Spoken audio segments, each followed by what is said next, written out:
The election returns reflected surging enthusiasm among college-educated suburbanites, minorities, and women.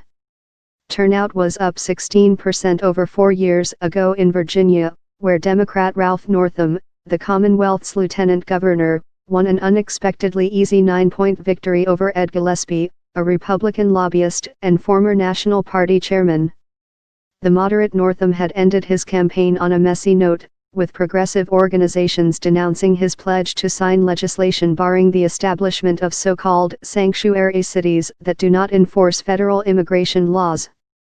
But just as a divided and rudderless GOP succeeded in the Obama era, the Democrats' internal dramas may not matter if public opinion keeps cresting in their favor. The elections also were a testing ground for tactics the left hopes to take national in next year's midterms.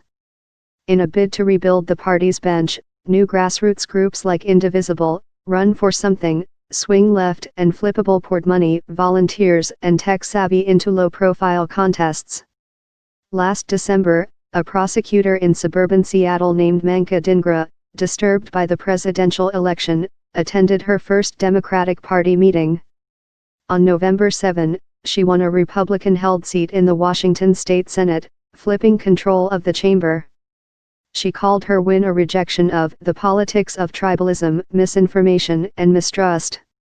In Virginia, more than 30 different organizations coordinated to contact more than 1 million voters. The party's 88 state legislative candidates nearly doubled the previous field. The result, more than a dozen delegate seats flipped from Republican to Democrat could, pending local recounts, swing the chamber from a Republican supermajority to narrow Democratic control. Despondent Republicans worry that their predicament may only get worse. They fear that the voters who said Trump needed some time to get his sea legs are beginning to go wobbly on him.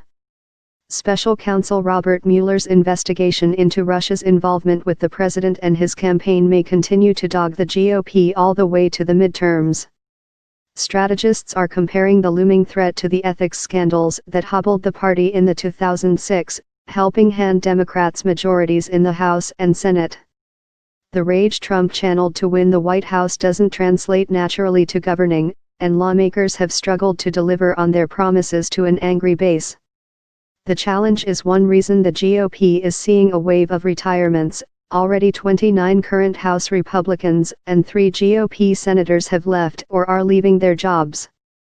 All this is especially bad news for the Republicans running in the 23 districts that also supported Hillary Clinton last year.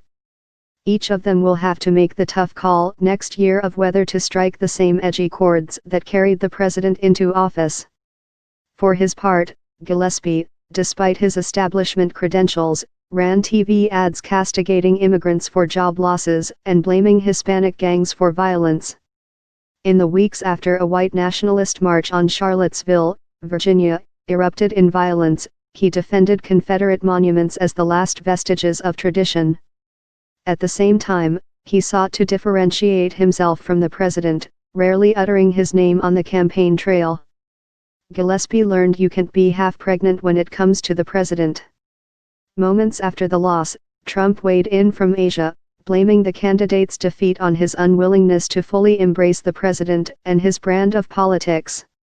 But if this week's results are to be believed, there is indeed a Trump effect and it's helping the Democrats.